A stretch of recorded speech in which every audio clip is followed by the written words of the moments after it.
नमस्कार, मैं हूं आपके साथ नम्रता। कृषि कानून के मुद्दे पर किसान और सरकार दोनों अपनी अपनी बात पर अड़े हुए हैं। किसान कानून रद्द कराना चाहता है, जबकि सरकार किसी भी कीमत पर कानून रद्द नहीं करना चाहती।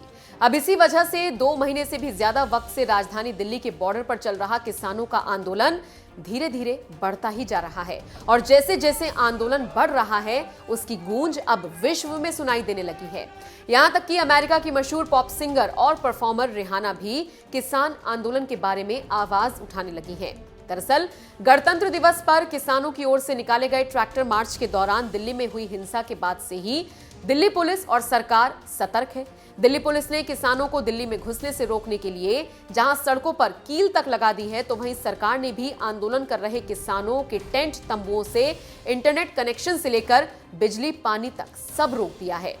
यही खबर जब अंतर्राष्ट्रीय मीडिया की सुर्खियां बनी तो हॉलीवुड की पॉप सिंगर रिहाना ने भी इस मुद्दे पर छपी खबर को शेयर करते हुए पूछा, हम इस बारे में बात क्यों नहीं कर रहे हैं।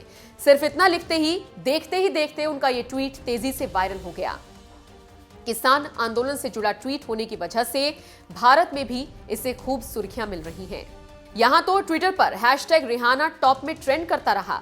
उनके इस ट्वीट से पत्रकार सबा नकवी तो इतनी खुश नजर आई कि उन्होंने रिहाना के ट्विटर फॉलोअर्स की तुलना पीएम मोदी से कर डाली और ट्वीट कर लिखा, रिहाना के ट्विटर पर 100 मिलियन फॉलोअर्स हैं, जबकि दुनिया की सबसे अधिक आबादी वाले लोकतंत्र के पीएम के सिर्फ 63 मिलियन फॉलोअर्स हैं। सबा नकवी कहना चाहती हैं कि ज्यादा फॉलोअर्स की वजह से किसान आंदोलन से जुड़ी रिहाना की बात ज्यादा लोगों तक पहुंचेगी। यही वजह है कि भारत के आंतरिक मामले में दखल दे रही रिहाना के ट्वीट से सबा नकवी कुछ ज्यादा ही खुश नजर आई। आरजे साइमा ने भी ट्वीट किया, दुनिया के किसी भी हिस्से में होने वाले हर अत्याचार, अन्याय, मानवाधिकार उल्लंघन के खिलाफ अपनी आवाज बुलंद करें। इंसानियत किसी और चीज से पहले आती है, इसकी शुरुआत अपने घर से करें। हमें रास्ता दिखाने के लिए धन्यवाद रिहाना।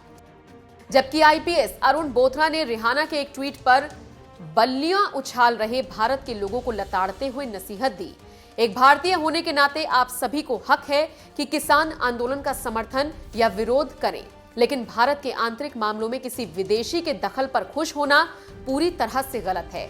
आईपीएस अरुण बोथरा ने तंज कसते हुए पूछा, अब अगला क्या है? क्या यूएन में प्रस्ताव भी आने वाला है? पूर्व क्रिकेटर प्रज्ञान ओझा ने भी सीधे रिहाना को लताड़ लगाते हुए लिखा, मेरा देश किसानों पर गर्व करता है और जानता है कि वो कितने महत्वपूर्ण हैं। मुझे विश्वास है कि उनकी बात जल्द सुनी जाएगी, लेकिन हमें अपने आंतरिक मामलों में किसी बाहरी के दखल की जरूरत नहीं है। किसान आंदोलन के समर्थन में किए गए इंटरनेशनल स्टार रिहाना के इस ट्वीट पर कुछ इसी तरह की प्रतिक्रियाएं आ रही हैं, जबकि उनके इस ट्वीट को अब तक 3,46,000 से भी ज्यादा लोग लाइक कर चुके हैं और 1,68,000 से भी ज्यादा बार इसे शेयर किया जा चुका है। बहरहाल लगता है 7 समंदर पार बैठी अमेरिकी पॉप सिंगर रिहाना को सिर्फ इतना ही पता है कि भारत में किसान आंदोलन कर रहे हैं। उन्हें यह नहीं पता कि सरकार इस आंदोलन को खत्म कराने के लिए 11 दौर की बातचीत कर चुकी है और देश भी किसानों के साथ है और किसान आंदोलन पर उनके साथ भी खड़ा है, किसानों के लिए आवाज भी उठा रहा है, किसान आंदोलन के मुद्दे पर बात भी कर रहा है। लेकिन हाँ, इतना जरूर है कि कुछ उग्र किसानों ने राजधानी दिल्ली में हिंसा और अराजकता फैलाई, लाल किले पर धार्मिक झंडा फहराकर भारत की पहचान को चोट पहुंचाई, जिसकी वजह से इस आंदोलन पर एक धब्बा लग गया है और अब इस आंदोलन का धीरे धीरे विरोध भी हो रहा है।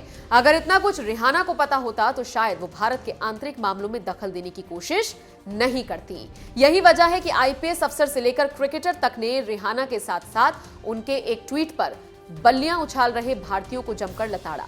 बहरहाल इस मामले में आपकी क्या राय है?